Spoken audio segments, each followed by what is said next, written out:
Hello friends, today we're taking a look at Chewy, ticker symbol CHWY. This company was suggested by King's Pizza 586, which left me a nice comment on my Google video. And he says, I do have a loser in my portfolio, bought the IPO Chewy back in 2020. Your thoughts, maybe a video about this company. Good value, stock at 52 weeks low. That was 5 days ago. I did answer that generally speaking, I try not to purchase IPOs until they settle. They should show good financials. Chewy might be getting to the bottom, and I will put Chewy. And he also suggests Best Buy, which I'll be making a video in the upcoming weeks about.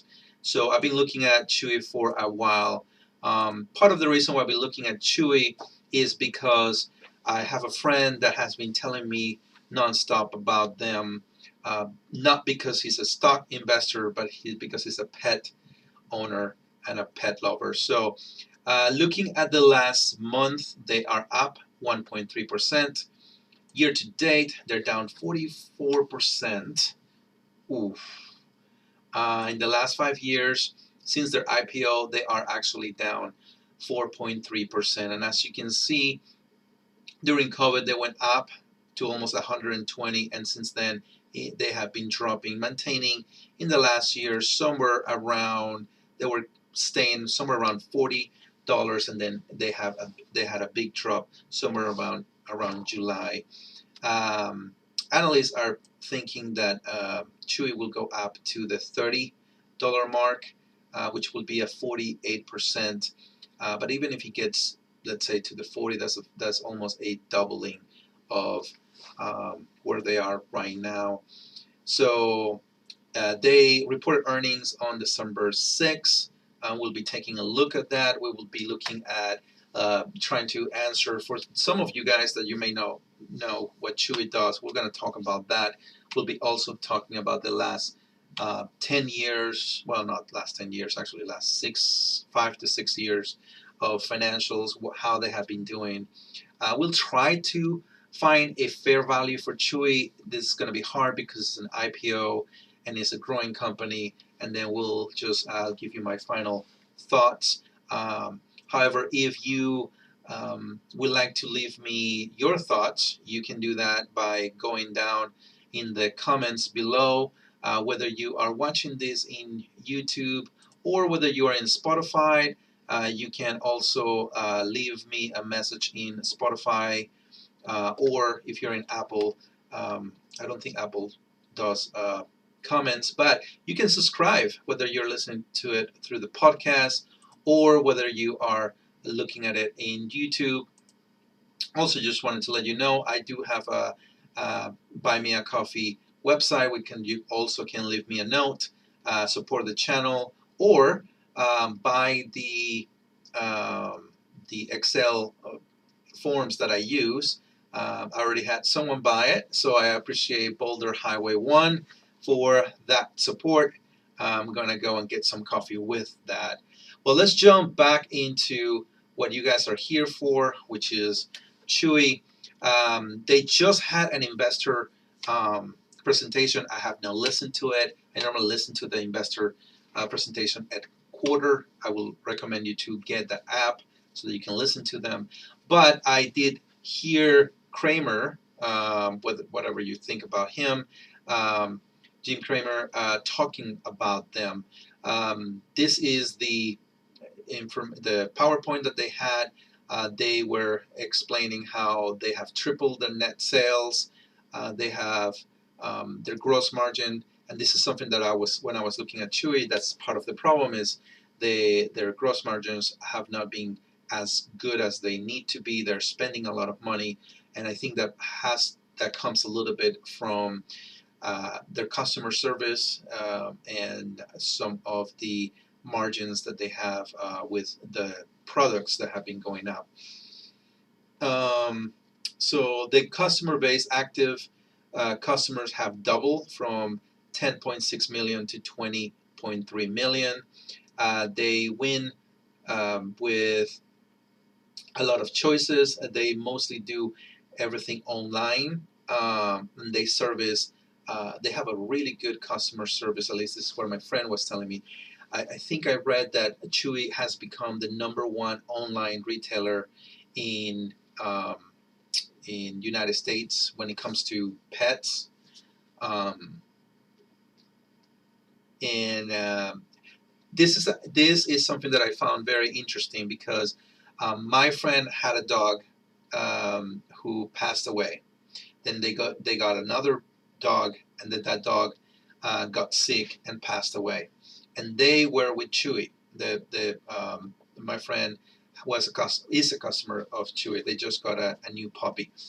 Um, and this is exactly what happened. He contacted Chewy to let them know that he was going to cancel or pause his subscription because his dog had passed away. The um, the person in the phone told him, "Oh, I'm sorry. We'll give you a full refund of everything that you have. Then please donate that food to a shelter." And then he was surprised that he received uh, a nice note and flowers in the mail. He was stunned about it. He has been talking about it for quite a while. So he is now back into Chewy. And the funny thing is, a lot of people think that Chewy is and it might be. They're trying to reach millennials and Gen Z, which they spend a lot of time and a lot of purchases online. The friend that I'm telling you, he's retired. He's a boomer, and he is going to remain loyal to Chewy, I think, until he passes away. Um, because of the customer service. He has spent a lot of money with them, um, and I think that is part of the loyalty that they're trying um, to build with their customers. If you don't know Chewy, everybody thinks that the only that they do is they sell food, but they don't only sell food. They also sell toys. They sell anything that your pet may need. Cages. He just bought a cage for Chewy. He also told me that with his dog, he bought a toy that was supposed to be unbreakable, and then it broke, and then they just refunded the money. And he was like super amazed with that. His last dog was sick, so he used Chewy with the prescriptions from the vet, and Chewy were filling up the prescription for him. And now, based on what I understand, is Chewy is mainly working. It's here in the United States, and now it's trying to go into Canada. This is the international part that I think they just announced. That they've just been talking about um, um, as they're trying to get into Canada. So they are not just food; they also have dietary food for the dogs. They have veterinarian, online, telehealth for vets, insurance. So they are trying to create a really nice ecosystem, and I really like where they're trying to go into. I really appreciate this, and I think this will be a good company uh, to um, to see where it's gonna go.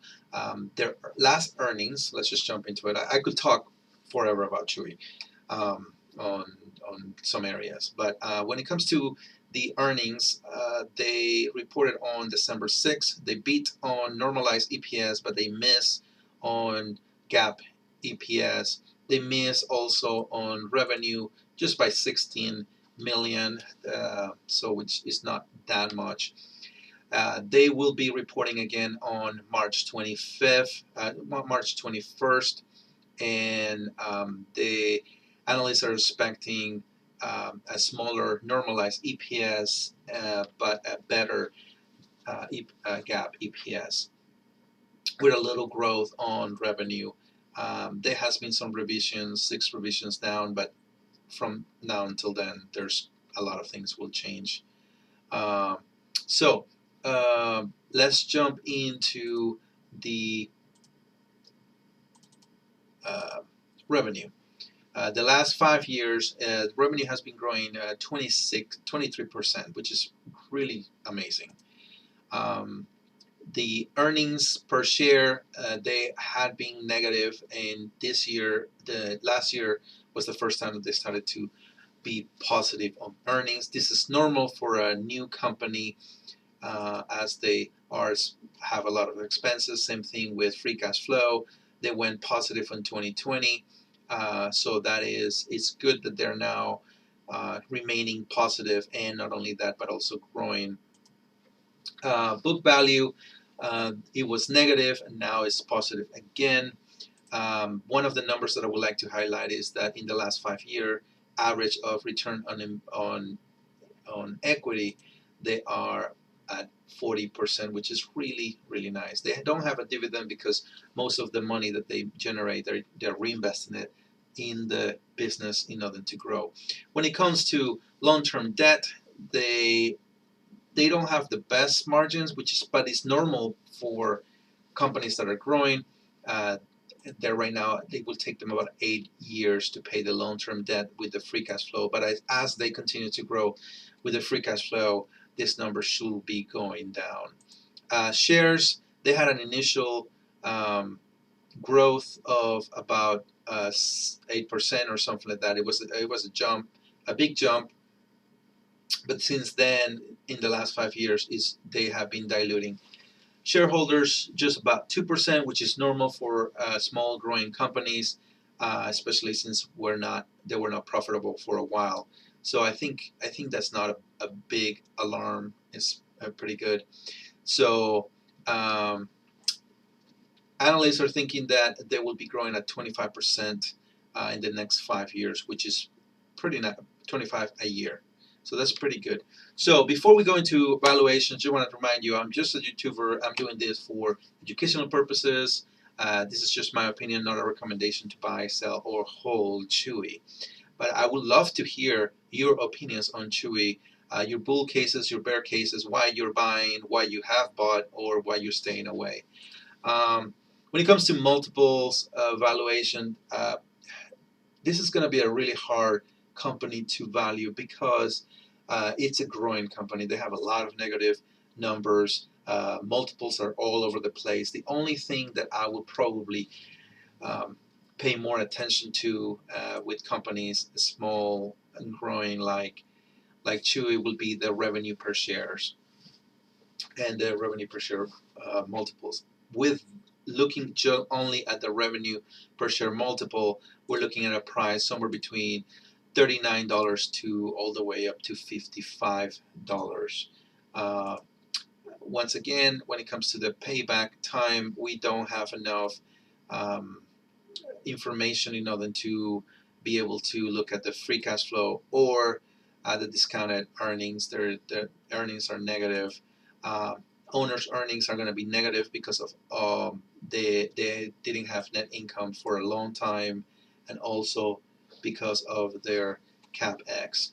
So whenever we look at a fair value, these are kind of the numbers that I will probably use. I'm looking at a fair value somewhere between, if they continue to grow at 25%, all these other caveats, fair value is somewhere between $32 to $42, which will mean that their margin of safety, if we put a margin of safety of $50, we'll be looking at purchasing or an entry price somewhere between $16 to $18, which is kind of close to where their 52-week low. So to answer the question, yeah, I do think that we are at $16 to $18 is the floor. Well, thank you for listening, and just see you in the next week.